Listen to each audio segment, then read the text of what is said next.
Commander Jack Reed stood at the viewport of Orbital Station Unity, watching Earth spin below. 50 years had passed since first contact, and humanity had gained the stars, but lost something vital in return. Jack pressed his palm against the cool glass. At 55, with gray creeping into his dark hair, he was one of the few who remembered a time before the aliens arrived. Commander Reed, the Galactic Assembly inspectors have docked. Lieutenant Davis approached with a tablet. They're requesting your presence. Jack nodded, straightening his blue diplomatic uniform.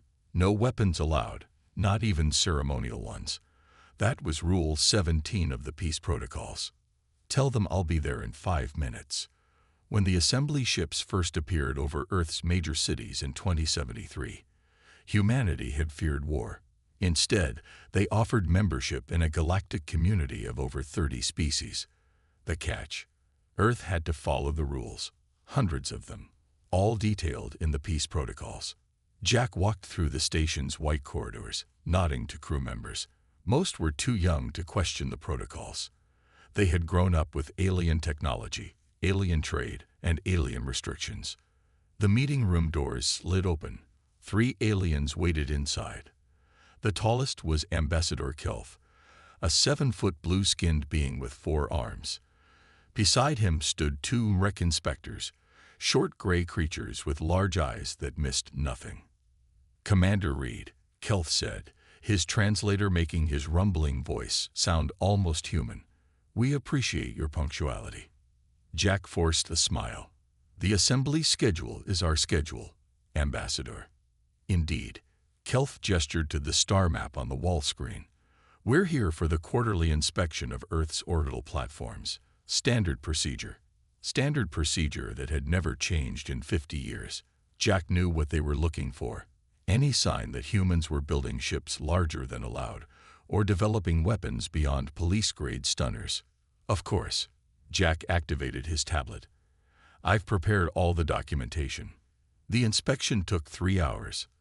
The MREC scanned every inch of the station, checked every manifest, and questioned random crew members. Jack stayed with them, answering questions and keeping his face neutral, even when they asked the same things they always did. Your power consumption has increased 3.2% since our last visit, one REC noted, large eyes blinking slowly. Earth's population has grown, Jack explained. More people means more stations. Growth is concerning, the MREC replied.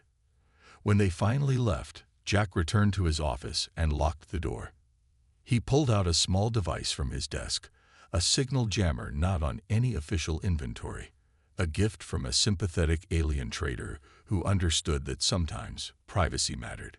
Jack activated his computer and opened a classified file. The document had been buried in Earth's government archives for decades. Anthropological Assessment of Human Species, Galactic Security Briefing. He had found it by accident during a routine data transfer, and what he read had changed everything he believed about Earth's place in the galaxy. The file was clear. The peace protocols hadn't been designed as universal rules. They had been crafted specifically to limit humans after alien researchers studied Earth's history and concluded that humanity was dangerously unpredictable and possessed concerning innovation patterns that could destabilize galactic peace. Jack closed the file as his communication panel chimed. A priority message from Mars Colony was coming through. Commander Reed here, he answered. The face that appeared belonged to Governor Martin of Mars Colony. Her expression was grim, her eyes red from crying. Jack, we've been hit. The Outpost 3 is gone. Everyone. Her voice broke. Everyone is dead. Jack felt his chest tighten. What happened? They're calling them pirates, but we know better. It was a Krell warship. They hit us without warning, claimed we had expanded beyond approved boundaries. That's impossible, Jack said. The Assembly approved that expansion 2 years ago.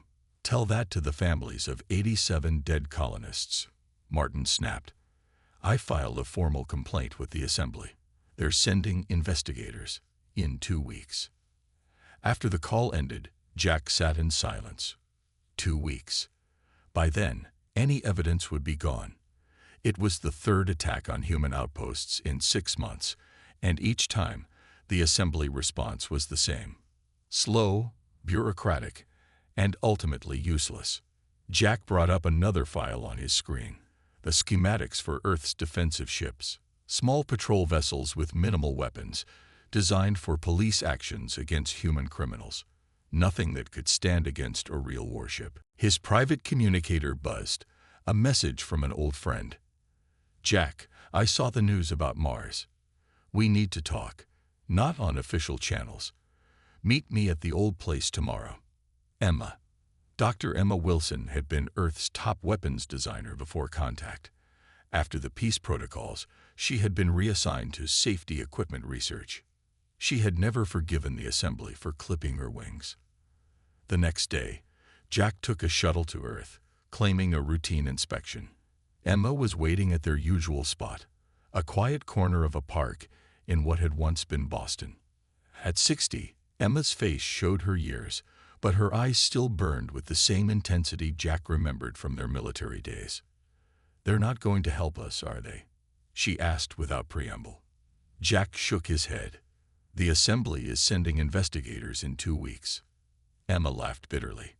"By which time the Krell will be long gone. This isn't random, Jack. These attacks are targeted. Someone's testing us." "Testing what?" "Our patience. Our compliance." Emma handed him a small data chip.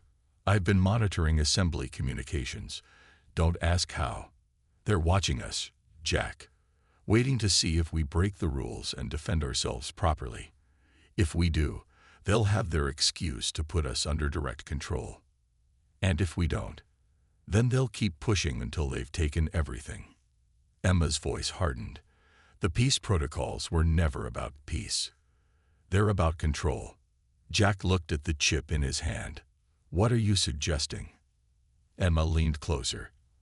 "I have ideas, Jack. Designs that would work. Things they would never expect, because they think we've forgotten how to fight." "The assembly monitors everything we build," Jack said. "Every piece of metal, every power source." Emma smiled, a fierce expression that reminded Jack why she had been feared and respected in equal measure. "Who said anything about using their approved materials? We just need to think differently." She pointed to the sky. "There's an old mining facility in the asteroid belt, officially abandoned. Unofficially, it could be a start." Jack felt something he hadn't experienced in years, a spark of hope mixed with the thrill of defiance. "You're talking about breaking every rule in the protocols," he said slowly. "They made the rules to stop us," Emma replied. "I say we build a warship anyway." Jack looked up at the sky, where stars were just becoming visible as evening fell. Somewhere up there, humanity's future hung in the balance. "Who else do we need?" he asked. Emma's smile widened. "I have a list." The abandoned mining facility hung silently among the asteroids, its exterior dark and lifeless. From a distance, it looked like just another piece of space junk, exactly as Jack and Emma had planned. 3 weeks after their meeting on Earth, Jack stood in what had once been the facility's control room. The air tasted stale despite the recyclers working overtime. Around him, screens flickered to life as Emma powered up systems that had been dormant for years. "Welcome to our new shipyard," Emma said with a grim smile. "Not much to look at, but the assembly hasn't bothered with this place in over a decade." Jack nodded. "What about the team?" "They'll be here tomorrow. I've brought them in on separate transports, all with different cover stories." Emma pulled up a display showing 4 incoming ships. Each one thinks they're here for a classified research project, which isn't exactly a lie. Jack studied the personnel files Emma had compiled. 4 names stood out. Tom Miller, a former space racer with 27 wins before the assembly banned dangerous velocity competitions. His ship handling skills were legendary, and he had been working as a cargo pilot since the van. Marcus Lee, an AI programmer who had pushed the boundaries of what the assembly considered acceptable machine intelligence. His work had been shut down 3 years ago. Diane Foster, a materials scientist specializing in tech the assembly classified as dual use, meaning it could have both civilian and military applications. "You've been busy," Jack said, impressed. "I've had 50 years to think about this," Emma replied. 50 years of watching them box us in. I started making lists a long time ago." The next day, as the new team members arrived, Jack watched their faces carefully. Each showed the same mix of emotions: surprise, excitement, and fear when they learned the true nature of the project. "You're asking us to commit treason," Marcus said bluntly during their first full meeting. The young programmer looked around the room. "Not against Earth, but against the assembly. They find out, and we're not just going to prison. Our whole planet will suffer." "Our whole planet is already suffering," Tom Miller cut in. The pilot was older than Jack had expected, with lines carved deep into his face. "We're dying in slow motion. Those attacks on the colonies aren't random. I've flown those routes. Someone's testing our defenses. Or lack of them," Diane Foster added quietly. The materials scientist had barely spoken until now. "The question isn't whether we should build this ship. It's how we'll hide it from their sensors. They monitor every piece of metal we mine, every power source we activate." Emma smiled and activated a holographic display in the center of the room. A strange ship design appeared, unlike anything Jack had ever seen in Earth's fleet or the assemblies. "That's why we're not going to use standard materials," Emma explained. "The assembly thinks in terms of metal hulls, crystal computers, plasma drives. We're going to think differently." She zoomed in on sections of the design. Biological components, grown from modified Earth organisms, mixed with mechanical systems so primitive the aliens consider them too inefficient to monitor. Marcus leaned forward, his eyes widening. "Grown ship components. Is that even possible?" "Theoretically," Diane said, studying the designs. "We'd need to modify some deep-sea organisms. Their pressure adaptations would work in vacuum. But the power requirements—" "That's where you come in," Emma told her. "We need materials that produce energy but don't register on standard scans." For the next several days, the team worked around the clock, refining Emma's initial designs. They named their ship Phoenix, a symbol of rebirth from the ashes of Earth's military past. The first major breakthrough came when Marcus discovered that the assembly sensor network had a blind spot. It was calibrated to detect high-energy signatures and refined metals, but largely ignored biological matter and simple chemical reactions. "They're so advanced that they've forgotten the basics," he explained, showing the team a simulation. "They're looking for fusion reactions and quantum processors. They'd never expect us to use something as primitive as chemical batteries or steam power." "Steam?" Tom looked skeptical. "In space. Not exactly traditional steam," Diane corrected. "But the principle is similar. Heat exchange creating pressure. It's inefficient by their standards. But it's invisible to their scanners," Jack finished. "How soon can we start building?" "We've already started," Emma said. "The biological components are growing in Lab 3. But we have another problem." She pulled up a report showing assembly ship movements near the asteroid belt. "They're increasing patrols in this sector. Standard procedure says they shouldn't come near us. But nothing about this is standard," Jack finished. "We need to accelerate our timeline." That night, as the others slept, Jack stood alone in the facility's observation dome, looking out at the stars. Building the Phoenix would take months, even with their best efforts. Earth might not have months. His communicator chimed with an encrypted message from Earth. Governor Martin's face appeared, her expression even more grim than before. "Another attack," she said without preamble. "The research outpost on Europa. 23 dead." Jack felt cold. Assembly response. The usual. Investigating. No evidence of who's responsible. Martin's voice hardened. "But one of our ships got a partial scan this time. It matches a Krell warship design. Not pirates. Military." After the call ended, Jack returned to the main control room and found Emma already there, working on new designs. "You heard?" he asked. She nodded without looking up. "We need weapons, Jack, not just engines and hulls. The assembly will detect energy weapons the moment we test them." Emma's smile was cold. "Who said anything about energy weapons? I'm thinking about something older. Something they've forgotten about because it's too primitive for their advanced minds." She showed him a design for what looked like an ancient naval cannon, but with modifications Jack didn't understand. "Kinetic weapons," Emma explained. "Projectiles. No energy signature until they hit. And by then, it's too late." "Will they work against assembly shields?" "They'll have to," Emma said simply. 3 days later, as construction of the Phoenix's core systems began in earnest, the team faced their first crisis. An assembly patrol ship changed course, heading directly for their sector.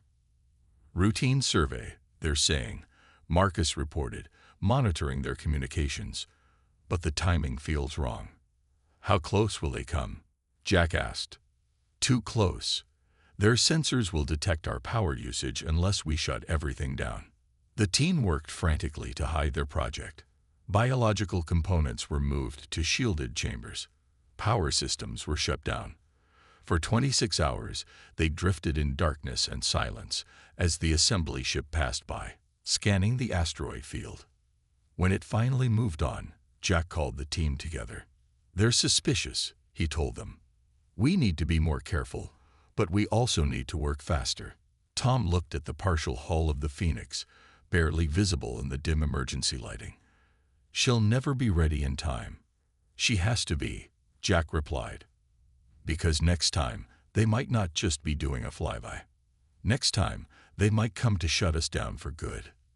Emma stepped forward. "Then we'd better make sure our Phoenix can fly before that happens, even if she's not complete." As the team returned to work with renewed purpose, Jack wondered if they were being naive. 5 people building a warship to challenge the most powerful organization in the galaxy. It seemed impossible.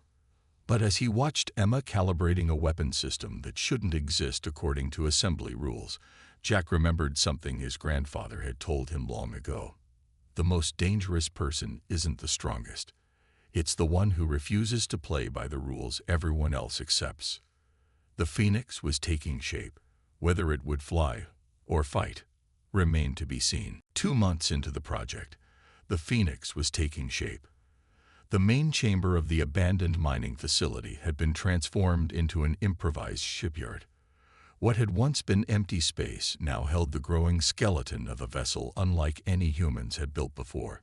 Jack stood on a walkway above the construction area, watching his team at work. The Phoenix didn't look like a warship, at least not one the assembly would recognize. Its hull curved like a living thing, because in many ways it was. "Beautiful, isn't she?" Emma joined him on the walkway. Dark circles under her eyes showed her exhaustion, but her voice held pride. "Different," Jack replied. "Will she fly?"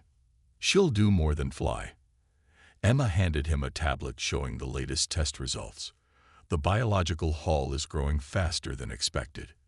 It's already bonding with the mechanical components. Below them, Diane worked with a team of drones, carefully guiding the growth of the hull using nutrient solutions and carefully calibrated light. The outer skin of the Phoenix looked almost like whale blubber, but was actually a modified form of deep-sea bacteria combined with coral structures, designed to survive the vacuum of space. "Any word from Marcus?" Jack asked. Emma's expression darkened. "That's why I came to find you. He's picked up unusual communication traffic. Assembly ships are moving in this sector again. Routine patrol. No, they're looking for something." Emma lowered her voice. "Or someone." Jack's communicator chimed. Tom's face appeared on the small screen, his expression tense.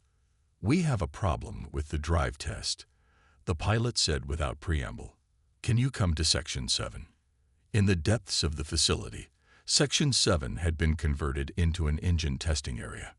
The room was heavily shielded to prevent energy signatures from leaking out. Inside, Tom and Marcus stood before a strange contraption, a hybrid of biological matter and mechanical parts that looked more like a heart than an engine. "What happened?" Jack asked. "We fired up the test model," Tom explained. "It worked too well. The power signature spiked before the shielding fully engaged." Marcus nodded grimly. "For about 3 seconds, we lit up like a beacon. Anyone looking in this direction, with standard scanning equipment, would have seen it." "Did you shut it down?" Emma asked, joining them. "Immediately," Tom confirmed. "But it might be too late." Jack made a quick decision. "Marcus, monitor all assembly communications. Tom, prepare emergency evacuation protocols. Emma, where are we with weapons?" "The main kinetic launcher is operational," Emma replied. "But we've only manufactured a dozen projectiles." "Make them count," Jack said. "Diane needs to accelerate the whole growth. If we have to move, we move, ready or not." Over the next week, the team worked around the clock.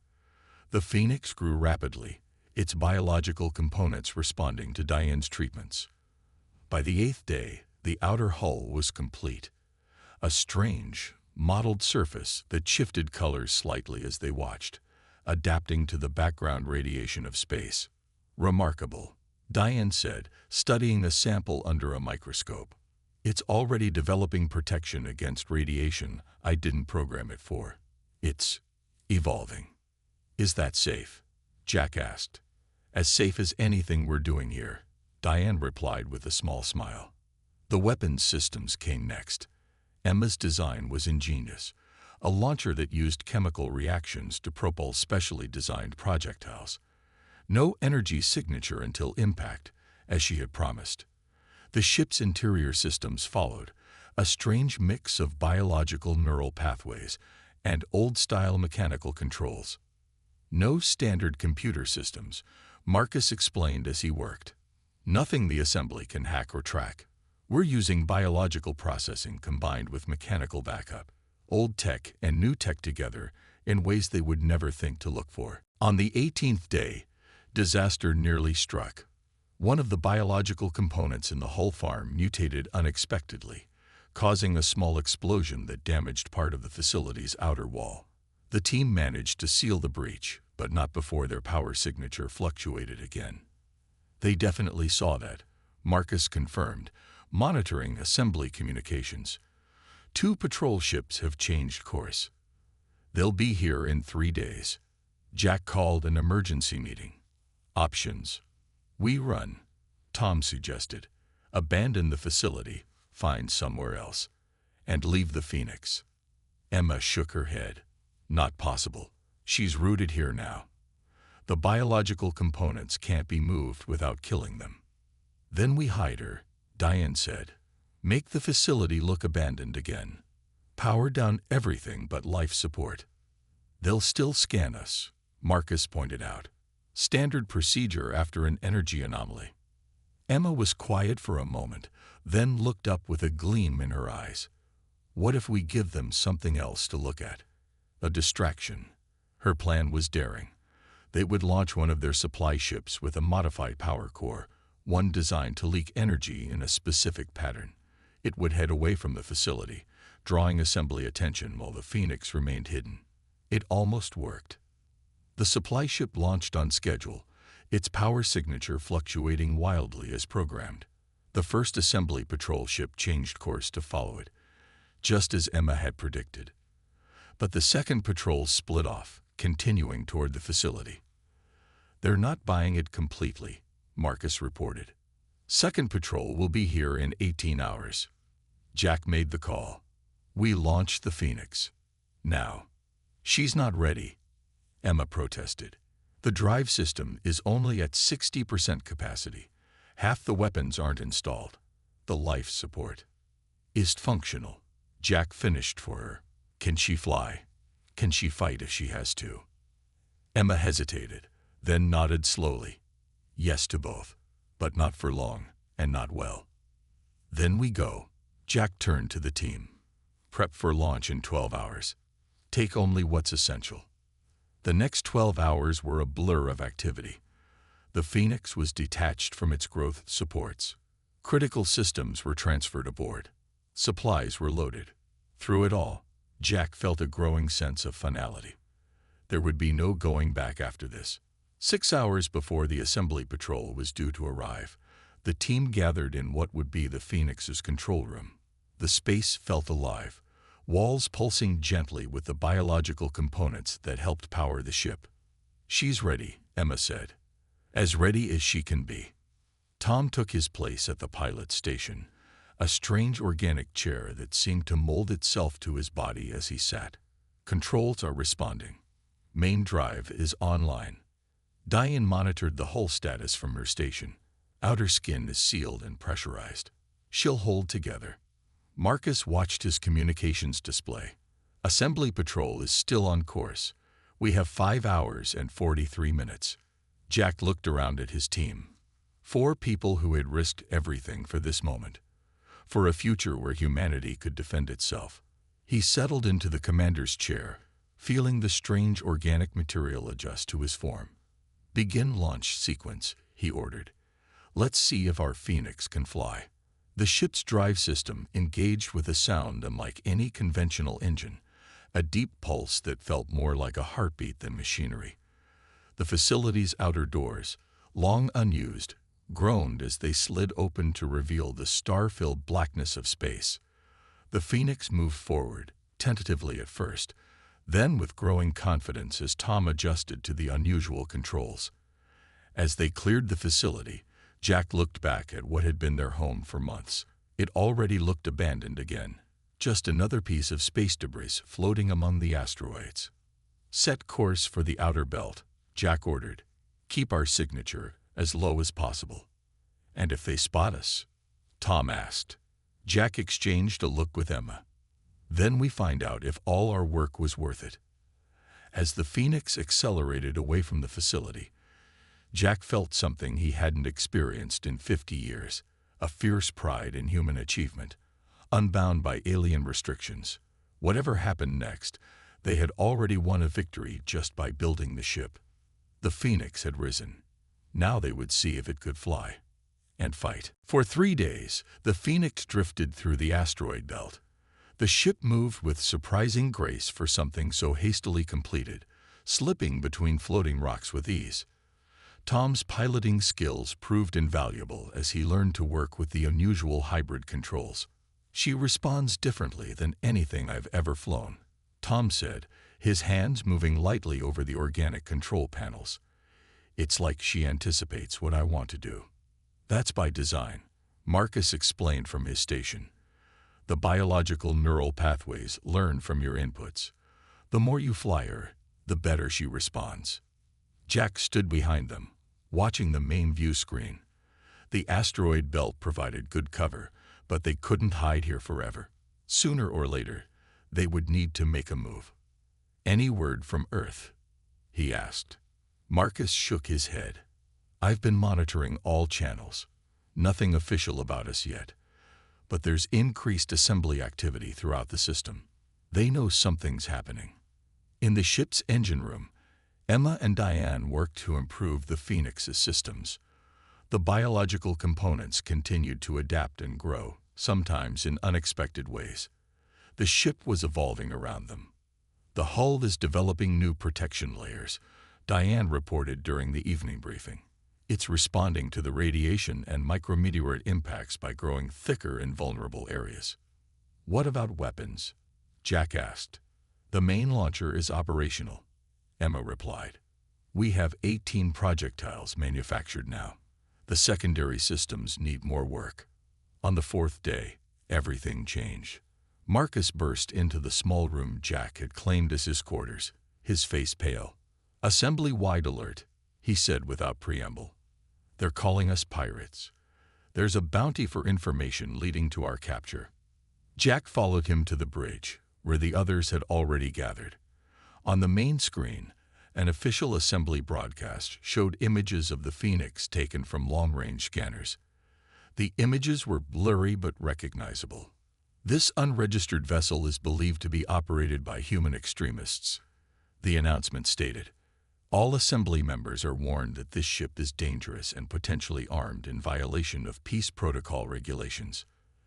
They found us faster than I expected, Emma said quietly. What do we do now? Tom asked. Every ship in the system will be looking for us. Jack thought for a moment. We need more information. And we need allies. Allies? Diane looked skeptical. Who would help us against the entire assembly? Not everyone in the assembly agrees with the peace protocols, Jack replied. I spent years as a diplomat. I know there are factions, disagreements about how younger species should be treated. Jack turned to Marcus. Can you still access the diplomatic channels? Marcus nodded slowly. I think so. My clearance should still work if they haven't locked it down yet. Then send a message to Ambassador Kelth. He's always been flexible in his interpretation of the rules. 8 hours later, as the Phoenix hid in the shadow of a large asteroid, they received a response, not from Kelth, but from someone unexpected. My name is Trell, the alien said. Its image on the screen showed a slender insect-like being with large compound eyes. I am a science officer in the Assembly Research Division. Ambassador Kelth cannot help you, but I might be able to. Why would you help us? Jack asked. Because the peace protocols have become corrupt, Trell replied. They were created to prevent war, but they have become tools of control. Some of us have been watching this happen for decades. Trell's image flickered as the secure channel struggled to maintain connection. The attacks on your colonies were not random. They were tests. Tests for what? Emma asked, stepping forward. To see how humans would respond. If you fought back with unapproved weapons, it would justify placing Earth under direct control. If you did nothing. Trell's alien features were hard to read, but its voice conveyed sadness. Then it would prove humans could be controlled without resistance. Jack felt cold anger building inside him. Who authorized these tests? The Security Council, a small group of elder species who believe they alone should determine the galaxy's future. Trell paused. There will be another attack soon. Larger than before. On your lunar colony. After the transmission ended, the bridge was silent. Finally, Tom spoke. We have to warn Earth. They wouldn't believe us, Jack said. Not without proof. Then we get proof, Emma stated firmly. Trell mentioned a Security Council facility where these operations are planned. If we could access their records. You're talking about infiltrating an assembly military installation, Diane said, with one half-completed ship. Not infiltrating, Jack corrected. Not yet. First, we observe. Gather information. Marcus worked through the coordinates Trell had provided, plotting a course to a seemingly empty region of space near Jupiter's orbit. According to Trell, it concealed a classified assembly facility where military technologies were developed, despite the supposed galaxy-wide peace. The journey would take 3 days at their current power levels, 3 days during which they could be discovered at any moment. Jack ordered them to travel in short jumps, powering down between movements to avoid detection. On the second day, disaster struck. An assembly patrol detected their energy signature during a jump and immediately gave chase. The Phoenix fled deeper into the gas giant's radiation belts, areas most ships avoided. They're still following, Marcus reported tensely. 2 patrol ships, heavy weapons. Can we outrun them? Jack asked Tom. The pilot shook his head. Not with our drive at current capacity. We need more power. Emma looked up from her station. We could route emergency power to the drive, but it would mean taking life support to minimum levels. Do it, Jack ordered. As Emma rerouted power, the ship's lights dimmed. The temperature began to drop immediately, but the Phoenix surged forward, accelerating faster than the assembly ships could match. They're falling behind, Marcus called out. But they're still tracking us. Options? Jack asked. Jupiter's moon Io, Tom suggested. Heavy volcanic activity. If we skim the surface, the radiation and sulfur plumes might mask our signature. It was a desperate move, but they had no choice. Tom guided the Phoenix into a steep dive toward the yellow-orange moon, its surface covered with active volcanoes. As they approached, the ship shuddered. "Hull temperature rising," Diane warned. "We're not rated for this kind of environment." To everyone's surprise, the biological components of the ship began to adapt before their eyes. The hull changed color, developing a reflective quality that helped disperse the heat. The ship continued to shake, but held together. "They've lost us," Marcus announced finally. "Their sensors can't penetrate the volcanic plumes." Jack ordered them to maintain position in the shadow of a massive eruption. For 6 hours, they drifted, conserving power and watching as the assembly ships searched in vain before finally departing. When they were gone, Jack called the team together. "We need a new plan. They're looking for us now. We can't get near that facility without being detected." Emma had been quiet, thinking. Now she looked up with determination in her eyes. "We don't need to get near it. We need to get them to come to us." "How?" Jack asked. "We give them what they want," Emma said. "We attack the ships that have been targeting our colonies." "That's exactly what they expect us to do," Diane protested. "Yes," Emma agreed. "But they expect us to fail. They don't know what the Phoenix can do." Jack considered the plan. It was risky, perhaps suicidal, but they were running out of options.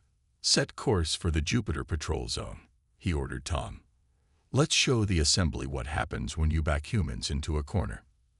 As the Phoenix moved out from behind Ao's volcanic shield, Jack felt the weight of his decision. They were about to reveal themselves not as observers but as combatants. There would be no going back. "Ready weapons," he told Emma. "Let's see if your designs work as well in practice as they do in theory."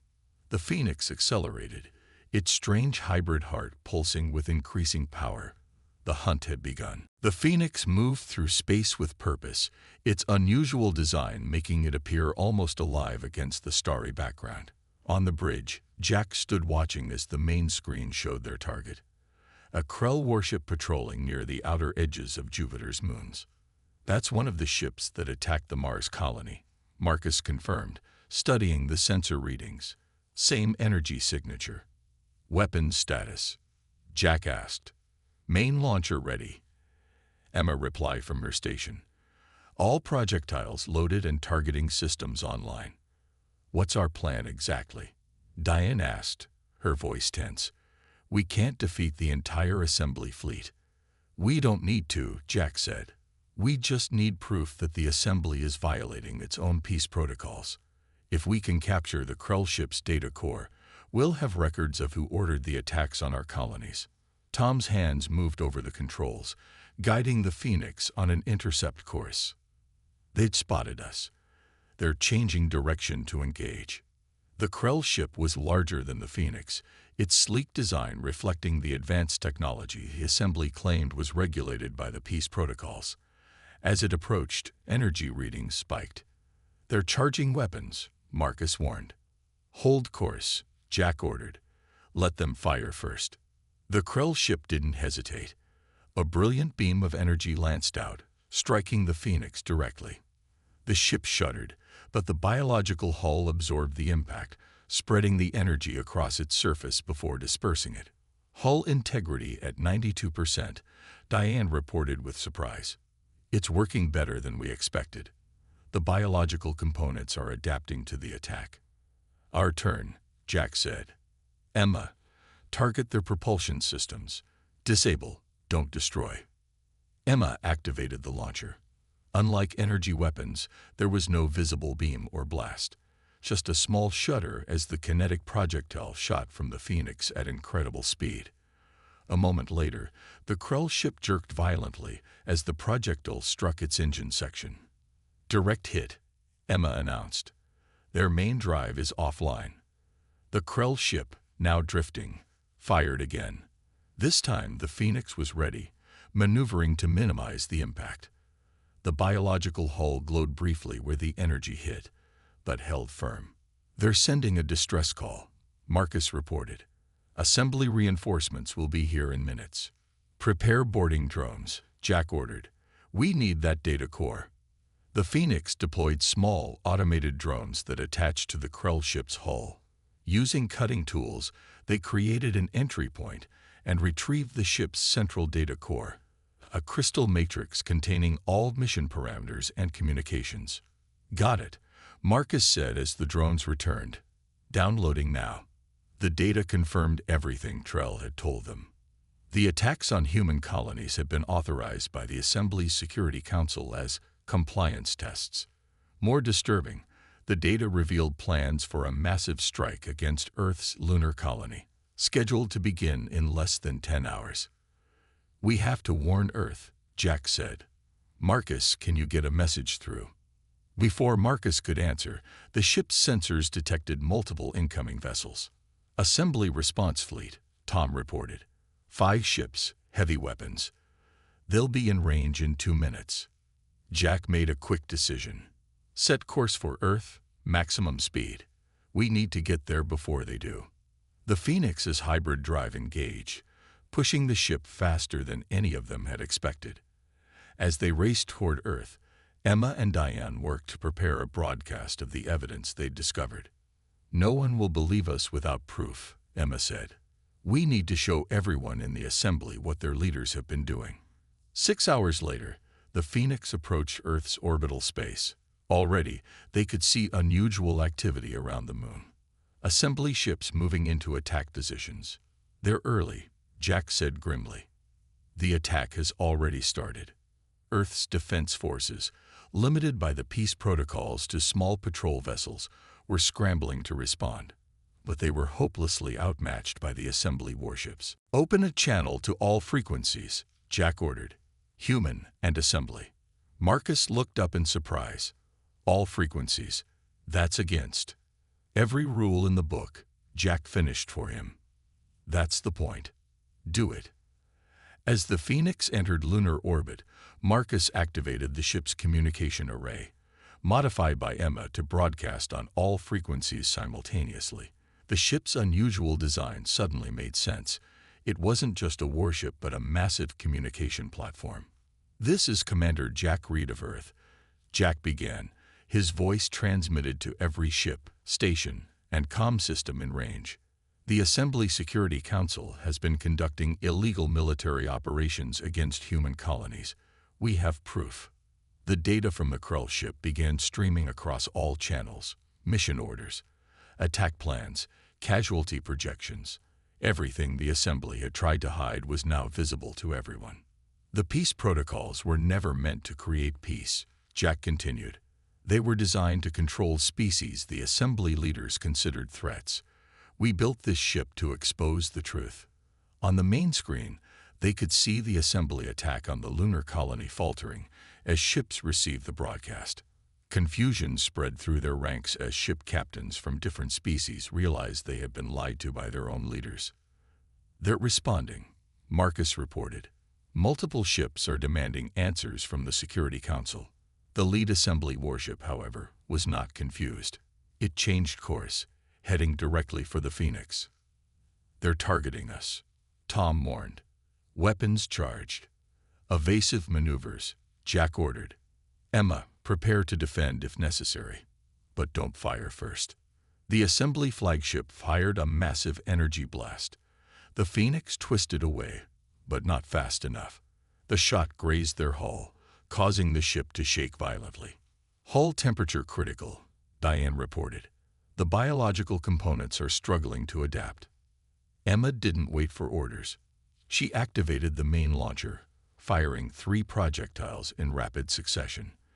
The first 2 struck the Assembly flagship's weapon systems, disabling them. The third hit their communications array. More ships incoming, Marcus called out. But they're not all Assembly. Look. The main screen showed a surprising sight. Ships of various designs were approaching. Vessels from younger species who, like humanity, had been restricted by the peace protocols. They had received the Phoenix's broadcast and were moving to support them. We're being hailed, Marcus said. It's from Earth Command. Governor Martin's face appeared on screen. Commander Reed, it seems you've been busy. Governor, Jack acknowledged. We found evidence of assembly plans to attack the lunar colony. We've received your transmission, Martin replied. So has every member species of the assembly. There's chaos in their ranks. The Security Council is being called to answer for their actions. In the days that followed, the truth spread throughout the galaxy. Many assembly species were shocked to learn how the peace protocols had been selectively enforced. A coalition of younger species, led by humanity, demanded reforms. The Phoenix became a symbol, not of war, but of the right to self-determination.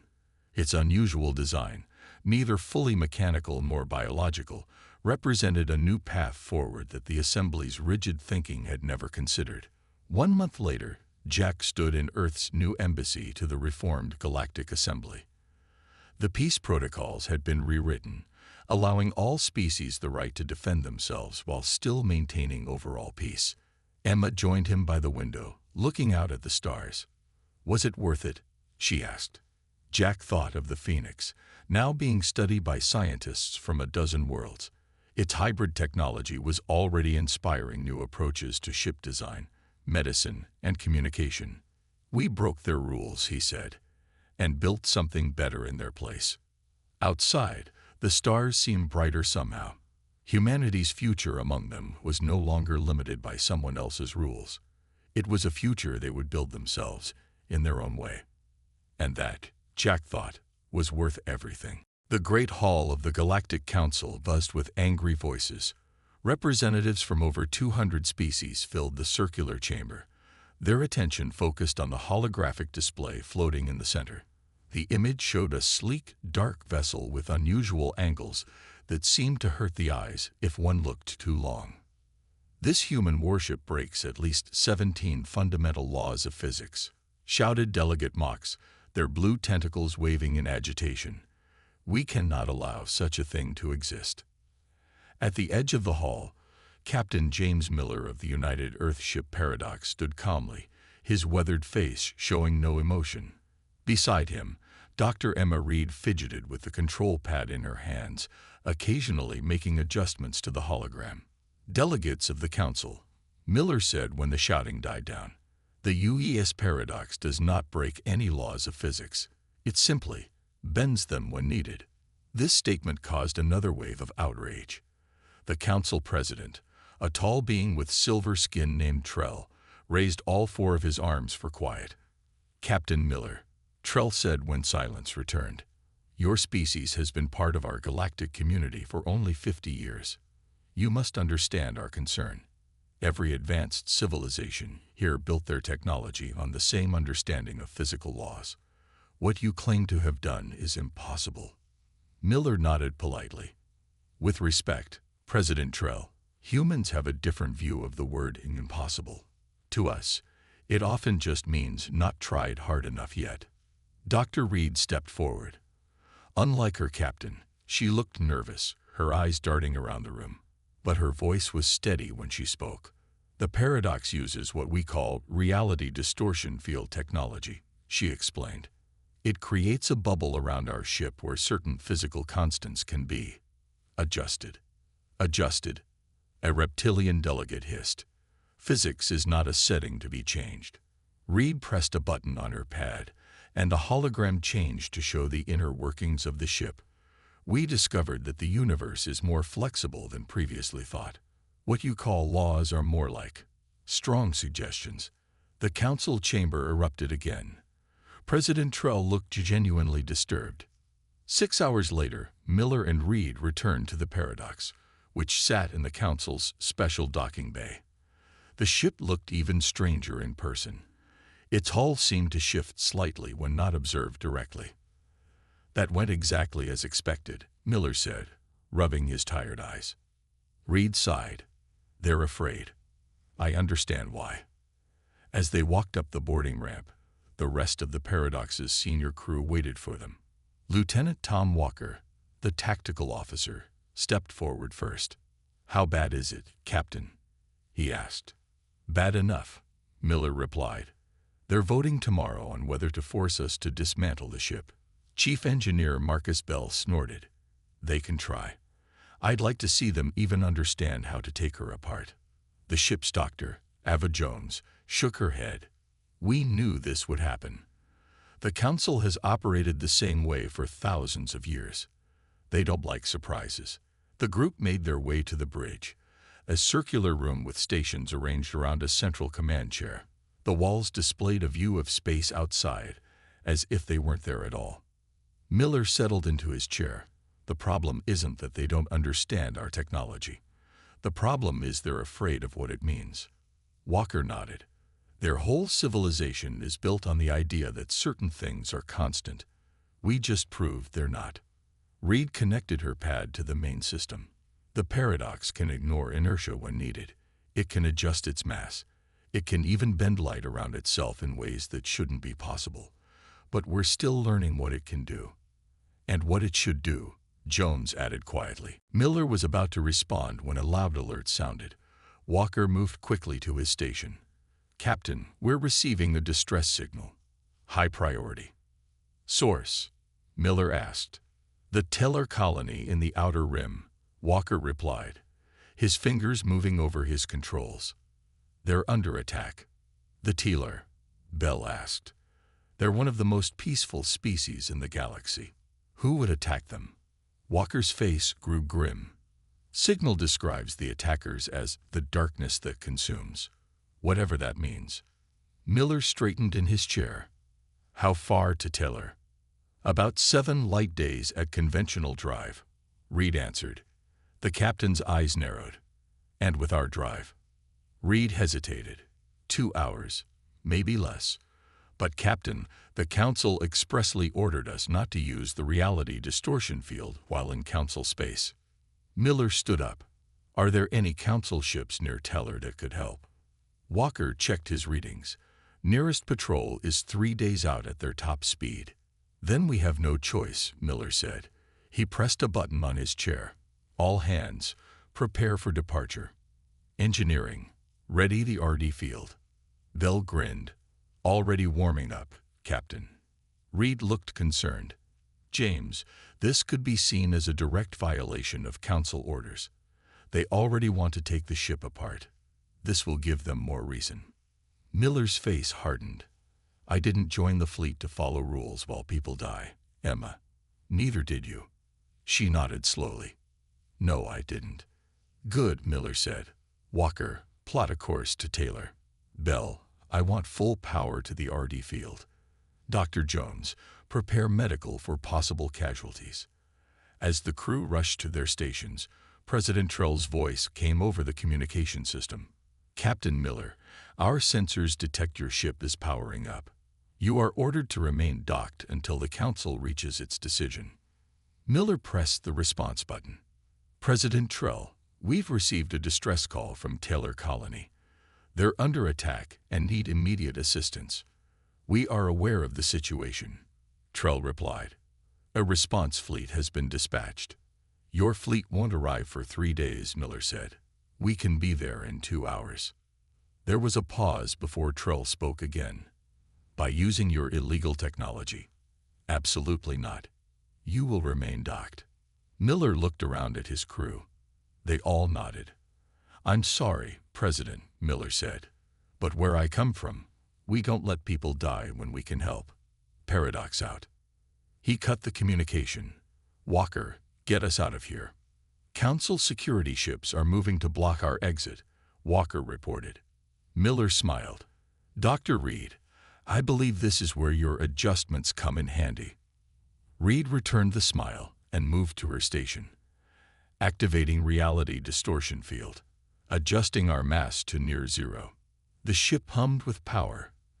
Outside, Council security vessels moved to surround the paradox. Now, Walker, Miller ordered. The paradox shot forward, but instead of crashing into the blocking ships, it simply passed through them as if they weren't there. What just happened? Jones asked, gripping her chair. I adjusted our phase state, Reed explained, her hands dancing over controls. For a brief moment, we existed slightly out of sync with normal matter. Bell laughed from engineering. In simple terms, we became ghosts. As the paradox cleared the station, Reed activated the main drive.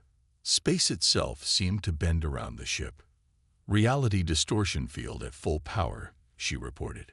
Bending space-time in 3, 2, 1. The stars outside streaked and vanished, replaced by a swirling tunnel of light. Miller settled back in his chair. Set a course for Teller. Let's show the galaxy what this impossible ship can really do.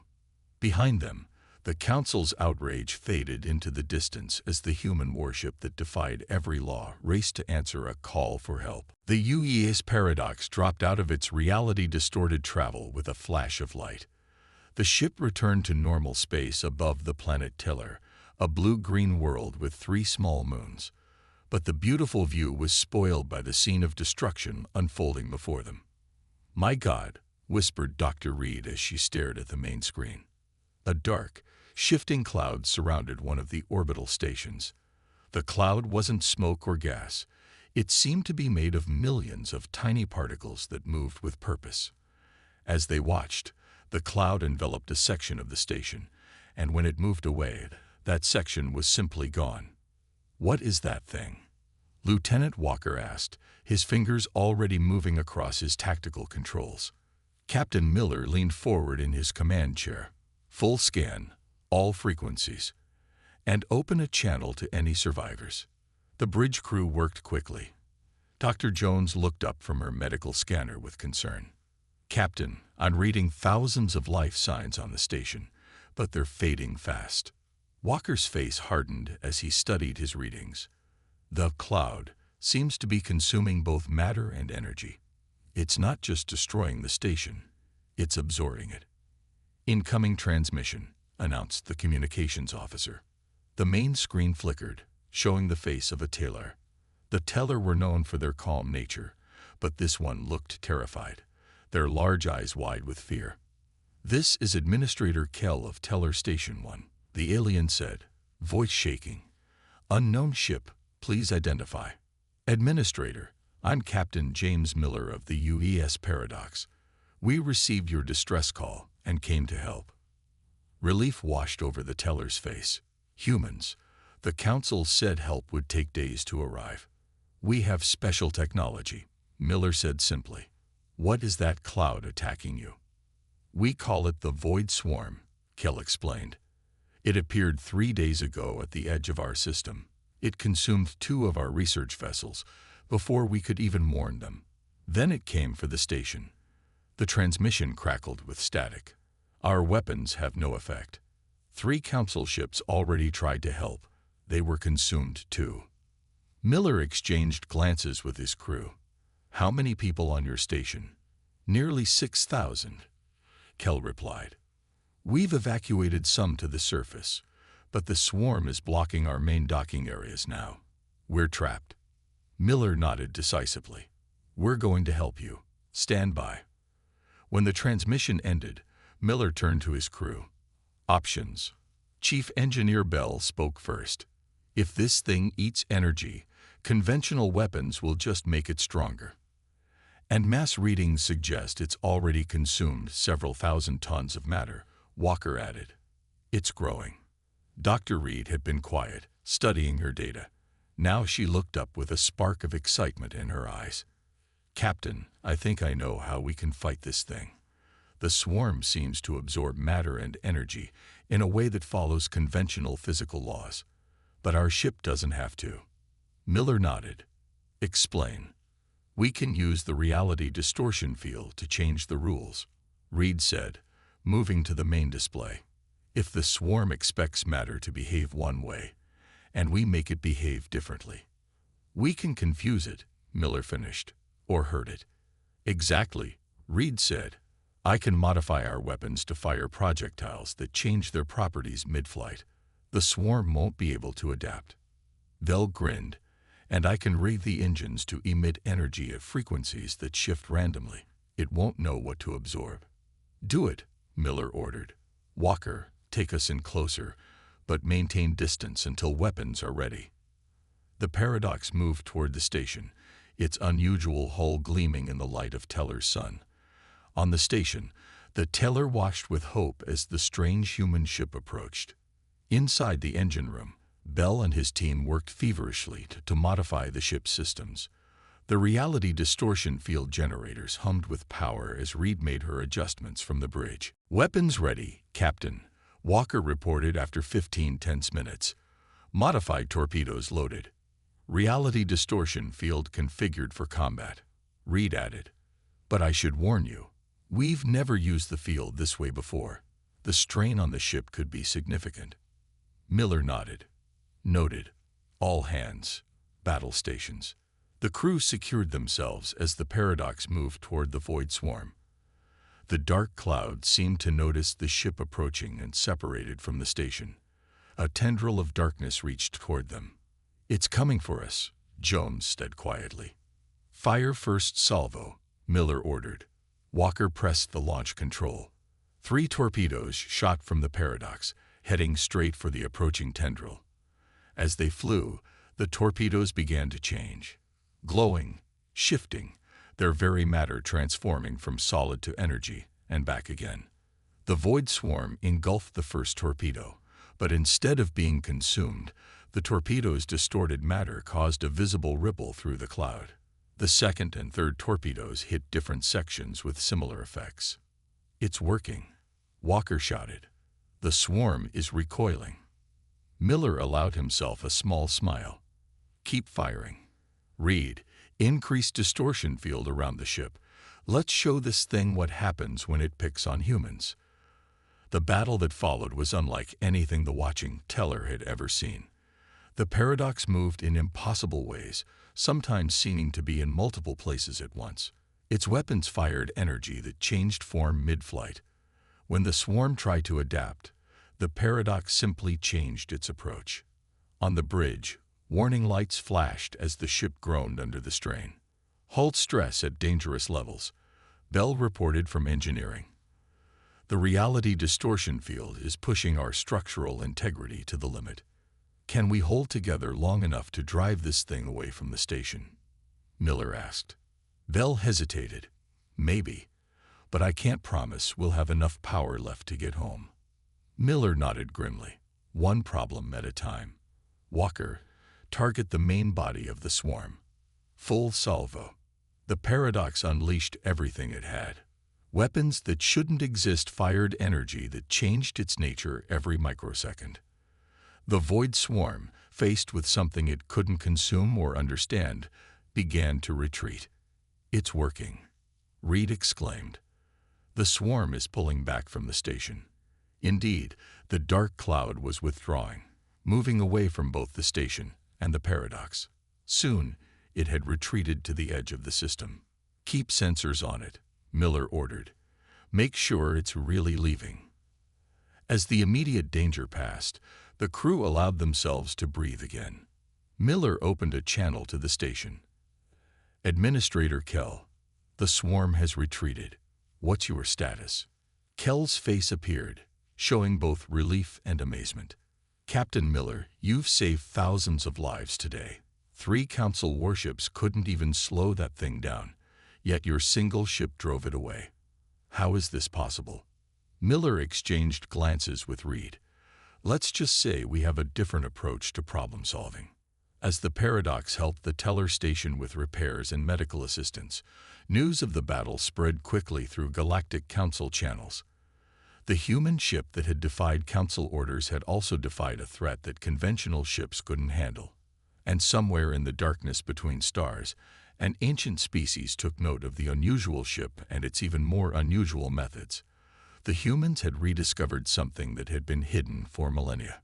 Something that would change the galaxy forever. 3 days after the battle at Teller, the UES Paradox drifted in space, its engines running on minimal power. Emergency repairs had allowed the ship to move away from the Teller system, but not much farther. The reality distortion field had pushed the vessel beyond its design limits. Captain Miller stood in the engine room, where Chief Engineer Bell and his team worked tirelessly on repairs. Exposed wiring hung from ceiling panels, and the main generator hummed unevenly. "Give me some good news, Marcus," Miller said. Bell wiped sweat from his brow. "We've stabilized the main power grid. Life support is secure. but the reality distortion field generators. He shook his head. They're fried, Captain. We pushed them too hard. Miller nodded. So we're stuck with conventional drive. For now, Bell confirmed, which means we're 3 weeks from the nearest human outpost. As Miller was about to respond, Walker's voice came over the comm system. Captain to the bridge. Urgent. Miller hurried through the corridors of his damaged ship. When he arrived on the bridge, he found the crew staring at the main view screen. A ship had appeared near them, unlike any vessel Miller had ever seen. It was enormous, at least 10 times the size of the Paradox. Its shape reminded Miller of a giant leaf, with veins of light pulsing across its surface. It had no visible engines or weapons, yet it radiated power. Where did that come from? Miller asked. Our sensors should have detected it before it got this close. It just appeared, sir, Walker replied, his voice hushed with awe. 1 second it wasn't there, and the next. Dr. Reed was scanning the vessel, her eyes wide.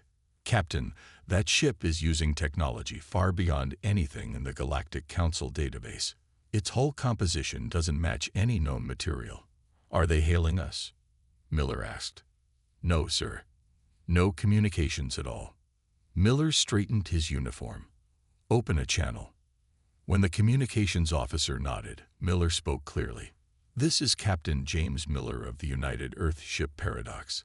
Please identify yourself. For a long moment, there was no response. Then, without warning, a beam of golden light shot from the alien vessel, enveloping the Paradox. Shields, Miller shouted. No effect, sir, Walker reported. The beam is passing right through our shields, but it's not causing any damage. Reed checked her readings. It appears to be a scan of some kind, extremely detailed. As suddenly as it had appeared, the beam vanished. The bridge crew waited tensely for what would happen next. A voice filled the bridge, not coming through the communication system, but seemingly from the air itself. Captain James Miller, we have been watching. You may call us the Elders. Miller exchanged glances with his officers. The Elders were considered a myth, an ancient species said to have withdrawn from galactic affairs millennia ago. What do you want with us? Miller asked. To speak, the voice replied. You and your science officer will come aboard our vessel. Reed's eyes widened. Us? Why? You have discovered what was hidden. You must learn the truth. Miller frowned. Why should we trust you? A pause then. We offer a gift of good faith. Another beam shot from the Elder ship, this one blue-white. It focused on the Paradox's engine section. Bell's surprised voice came over the comm. Captain, the reality distortion field generators. They're repairing themselves. Reed checked her console in amazement. The damage is being reversed at the molecular level. This technology is incredible. Miller made his decision. Dr. Reed and I will come aboard. Lieutenant Walker, you have command until we return. Walker looked worried. Sir, with respect, this could be a trap. Maybe, Miller acknowledged, but they could have destroyed us already if they wanted to. And I need answers. 20 minutes later, Miller and Reed stood in the Paradox's teleportation chamber. They had no idea if the Elder ship had compatible technology, but the voice had instructed them to prepare for transfer. Reed fidgeted with her scanner. I've never been this nervous or excited at the same time. Miller smiled slightly. First contact with a mythical species will do that. Before Reed could reply, golden light surrounded them. There was a sensation of movement without moving, and suddenly they stood in a vast circular chamber. The room defied explanation. Its walls seemed to shift between solid and transparent. The floor beneath their feet felt both hard and somehow yielding. And at the chamber's center stood 3 tall figures. The Elders were humanoid, but clearly not human. Their skin shimmered with a pearl-like luster. They had no visible hair, and their eyes were large, solid orbs of deep blue. They wore simple robes that flowed like liquid. Welcome, spoke the tallest Elder. Its voice had no discernible gender. "I am keeper of memory." Miller stepped forward. "Thank you for your invitation and for repairing our ship." The elder inclined its head. "The damage was our responsibility, in a way. You used knowledge that was not meant to be rediscovered so soon." Reed couldn't contain herself. "You know about our reality distortion technology." The second elder spoke. "It is not your technology, human scientist. It is the original science, knowledge that existed before the current order of the galaxy." The third elder waved a hand, and the chamber transformed. Suddenly, they stood in what appeared to be space itself, with stars and galaxies surrounding them. "Long ago," the keeper of memory explained, "the first civilizations understood that reality is fluid. What you call laws of physics are merely the most common arrangements of possibility." Images appeared around them, ancient ships that bent and twisted in impossible ways, worlds being reshaped by technology, stars being moved like game pieces. "This knowledge gave power beyond imagining," continued the keeper, "and led to war beyond comprehension.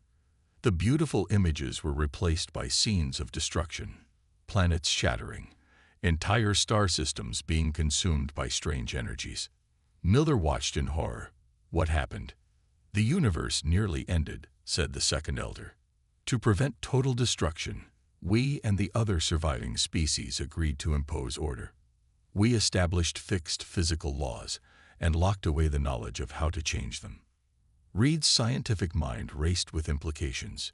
"You're saying you deliberately limited how the universe works?" "That's necessary," the third elder finished. "For billions of years, species have evolved in this simplified universe.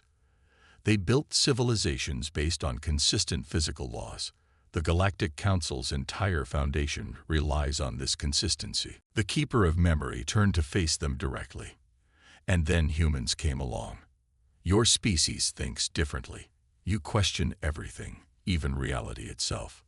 Your ship," said the second elder, "has accidentally rediscovered fragments of the original science. The way you bend what you call reality is primitive but functional. It is like a child finding a forgotten weapon." Miller frowned. "We meant no harm. We built the paradox for exploration, not war. Yet you used it in battle," the third elder observed. "To save lives," Miller countered. "Against something called the Void Swarm. It was consuming the space station." The three elders grew very still. They communicated silently among themselves for a moment. "The Void Swarm," the keeper finally said. "We had hoped it was contained forever." Reed stepped forward. "You know what it is." "It is a weapon from the ancient war," explained the keeper. "A self-replicating entropy accelerator designed to consume matter and energy. It should have been locked away with the other remnants of that time." "If it has truly returned," said the second elder, "then the seals on the old knowledge are breaking. The simplified physics we imposed is beginning to fail." "And your ship," the third elder added, "with its crude manipulation of reality, may have accelerated the process." Miller felt a chill. "Are you saying we're responsible for this threat?" "No," the keeper replied, "but you may be necessary to stop it. The Council's conventional weapons cannot defeat the swarm. Only the original science can counter it." Reed looked both terrified and fascinated. "You want us to use our ship against this thing, but we barely drove it away. We don't fully understand how our technology works." "We will help you understand," said the keeper. "But first, you must decide. Will you accept this burden? Once you learn the truth, there is no going back. The Council will fear you even more than they already do." Miller straightened his shoulders. "If people are in danger, human or alien, we have a duty to help. That's what Paradox was built for." The elders seemed to approve of his answer. "Then let us begin," said the keeper of memory. "It is time for you to learn what reality truly is." Captain Miller and Dr. Reed returned to the Paradox with minds full of impossible knowledge. The elders had shown them things about reality that contradicted everything modern science believed. They had learned that the universe was not a place of fixed rules but of flexible possibilities. The crew won't believe what we've seen, Reed said as they materialized in the transport room. Miller's face was serious. They'll have to. We have work to do. Lieutenant Walker was waiting for them. Captain, you were gone for 3 hours. We were about to send a rescue team. He looked at their faces. What happened over there? Call the senior staff to the conference room, Miller ordered. We need to talk. 30 minutes later, the command crew sat around the conference table. Miller and Reed had just finished explaining what they had learned from the elders. Let me get this straight, said Bell, rubbing his temples. The laws of physics are actually optional. Not optional, Reed corrected, but more like guidelines that can be adjusted under certain conditions. The elders helped establish the current physical constants to create stability after a devastating war. Dr. Jones shook her head in disbelief, and our reality distortion technology accidentally tapped into this original science. Exactly, Miller confirmed. What we thought was a new human invention was actually a rediscovery of ancient knowledge. Walker leaned forward. And the Void Swarm is a weapon from this ancient war, one that could potentially destroy the galaxy. Yes, Miller said grimly. The elders believe it escaped from a containment system that has held it for millions of years, and it's growing stronger with everything it consumes. But here's the good news, Reed added, activating a holographic display. The elders have upgraded our ship. The display showed the Paradox's systems, now glowing with new energy pathways. Our reality distortion field is 10 times more powerful and more stable, and they've given us blueprints for weapons specifically designed to fight the swarm. Bell whistled. I've been wondering why the engines felt different. The power output is incredible. So what's our mission? Walker asked. Miller stood up and paced the room. The Void Swarm is heading toward the galactic core. If it reaches the heavily populated systems there, billions will die. We need to stop it. Alone? Jones asked incredulously. Shouldn't we contact Earth? Or the Council? Miller shook his head. The elders advised against it. The Council fears our technology. If they learn what we now know about reality, they might panic. Besides, conventional ships would be useless against the swarm. So it's just us, Walker said quietly. Not entirely, Reed interjected. The elders told us about other species who preserve fragments of the original science. Outcasts from the Council who might help us. Where do we find these outcasts? Bell asked. Miller activated a star chart. There's a system near the outer rim. The Nomad Nebula. The Council avoids it because its radiation interferes with standard navigation systems. But not with ours, Reed added with a small smile. Miller nodded. We set course immediately. The elders will delay the Council while we gather allies. 2 days later, the Paradox arrived at the Nomad Nebula.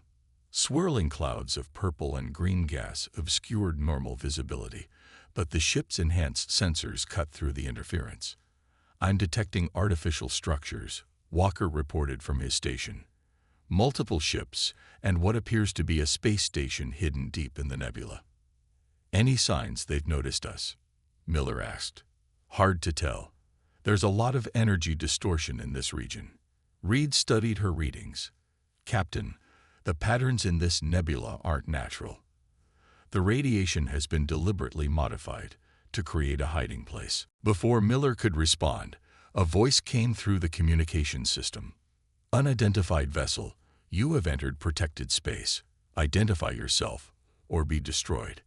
Miller nodded to the communications officer. This is Captain James Miller of the UVS Paradox. We seek the Forgotten Ones. There was a long pause. How do you know that name? The voice finally asked. The elders sent us, Miller replied. Another pause, then, hold position. Escorts are coming. Minutes later, 3 small ships emerged from the nebula. Their design was unlike anything in the Council registry, organic shapes with hulls that seemed to pulse with life. Those ships, Reed whispered, they're using biotechnology combined with reality manipulation, just like the elders described. The escort ships surrounded the paradox and guided it deeper into the nebula. Eventually, a massive space station came into view. It appeared to be built into an asteroid, with structures growing out of the rock like crystal formations. The paradox docked at the station. Miller selected a small team to accompany him: Reed, Walker, and 2 security officers.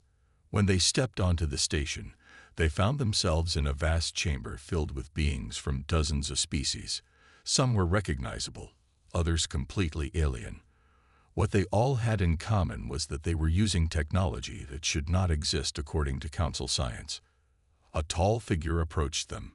It had 4 arms and skin that shifted colors like oil on water. "I am Director Vox of the Alliance of the Forgotten. The elders rarely communicate with anyone these days. Why have they sent you to us?" Miller explained about the Void Swarm and what the elders had revealed about the paradox technology. Vox's skin darkened to a deep blue. "So it has begun. The seals are breaking." "You knew this would happen?" Reed asked. "We have lived outside Council space for generations," Vox replied. "Our ancestors refused to abandon the original science. They were exiled for it, but they passed down warnings about the weapons of the ancient war. Will you help us fight the swarm?" Miller asked directly. Vox studied them carefully. "Humans are new to space, yet you've rediscovered the original science faster than any species in history. Some here will see that as a sign." "A sign of what?" Walker asked. "That the time of simplification is ending," Vox answered. "Come, your ship will need modifications if it's to stand against the swarm." For the next 3 days, the outcasts worked with the Paradox crew, enhancing the ship with their forgotten knowledge. Reed worked alongside alien scientists, absorbing centuries of hidden science. Bell integrated exotic materials into the engine systems. Walker studied weapons that could affect reality itself. On the 4th day, as they prepared to depart, an alarm sounded throughout the station. "Council ships approaching," announced a voice over the station's comm system. Vox rushed to Miller. "How did they find us?" "I don't know," Miller replied honestly. "The elders said they would keep the council distracted." Vox's skin turned a worried gray. "It doesn't matter now. You must leave immediately. We will hold them off." Miller shook his head. "We won't abandon you." "You must," Vox insisted. "The swarm is the greater threat. If you engage the council here, the swarm will grow too powerful to stop." Reed checked her scanner. "Captain, a large council fleet has entered the nebula. At least 20 warships." Miller faced a difficult choice: fight alongside their new allies, or continue their mission to stop the swarm. "We'll draw them away from the station," he decided. "If we can lead them out of the nebula, you'll have time to evacuate." Vox nodded gratefully. "We will send ships to join you against the swarm when we can. Now go." The Paradox departed quickly, its new systems humming with power. As they cleared the station, the Council fleet came into view, impressive warships moving in formation. "They're hailing us," the communications officer reported. The main screen activated, showing the stern face of Admiral Wren, the Council's military commander. "Captain Miller," Wren said coldly, "you have violated Council law, stolen restricted technology, and now consort with exiles. You are ordered to surrender your ship immediately." Miller stood tall. "Admiral, there's a greater threat approaching." "Silence," Wren interrupted. "Your deceptions end now. Stand down or be destroyed." As Miller prepared to respond, Walker suddenly shouted, "Energy spike! Massive distortion at the edge of the system." All eyes turned to the view screen as space itself seemed to tear open. A dark, roiling mass emerged, the Void Swarm, now 3 times larger than when they had faced it at Teller. "Admiral," Miller said urgently, "that is the real enemy. The swarm will consume your ships and everything else in its path." But it was too late for warnings. The swarm surged forward, engulfing the nearest Council ship in seconds.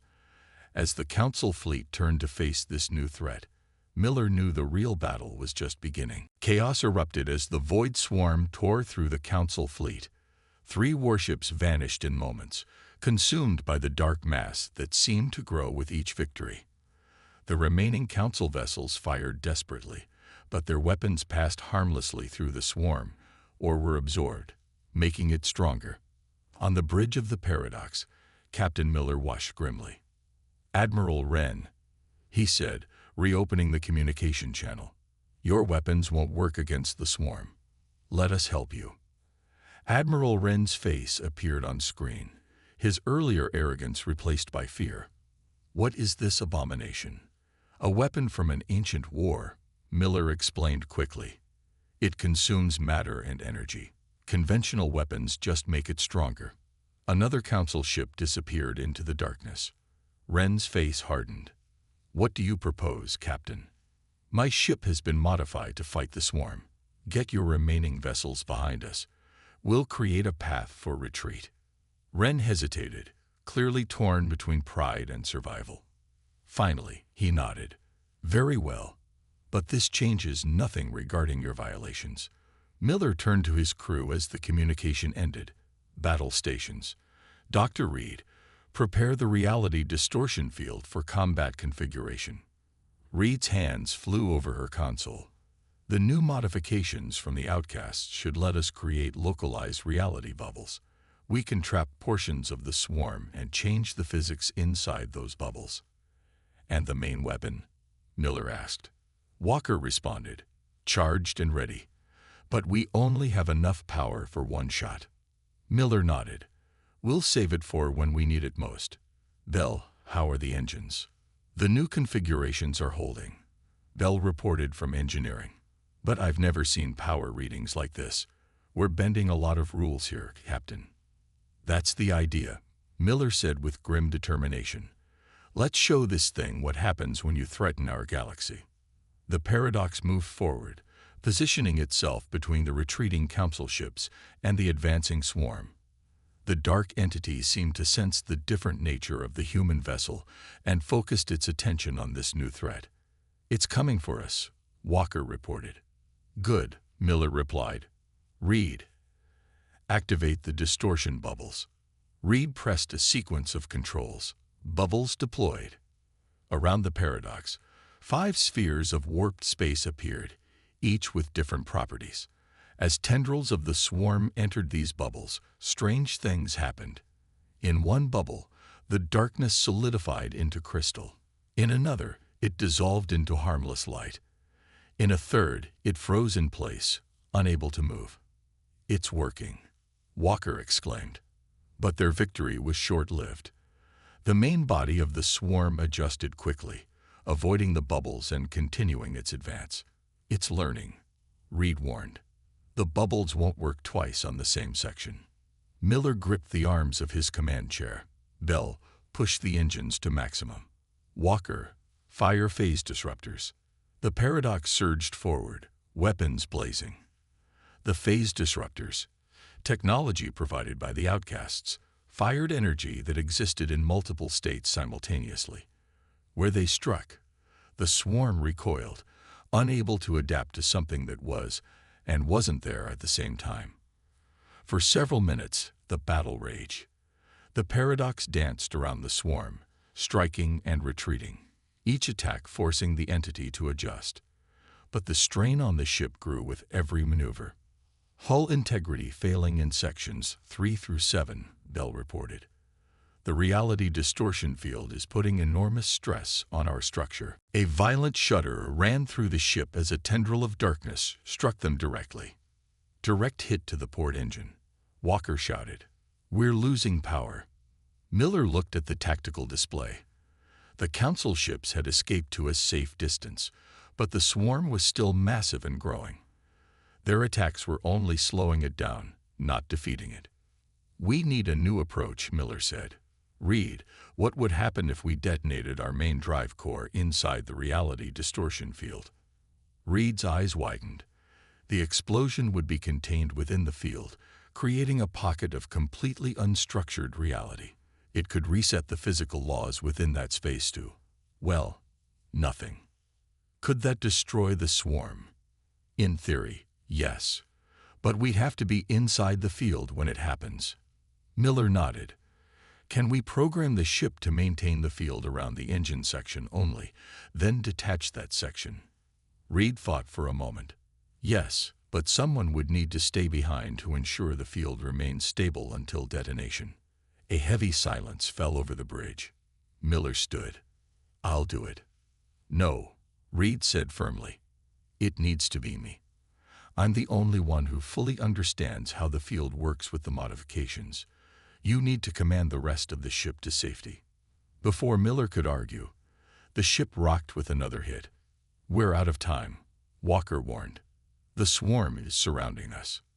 Miller looked at Reed, seeing the determination in her eyes. He knew she was right. Begin evacuation of all non-essential personnel to the forward section, he ordered. Prepare for emergency separation. As the crew rushed to comply, Miller turned to Reed.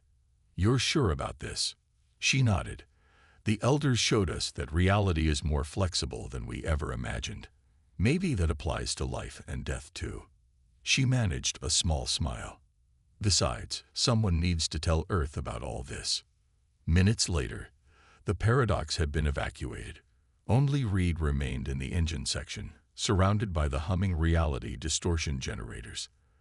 The rest of the crew, including Miller, were in the forward section, ready to separate.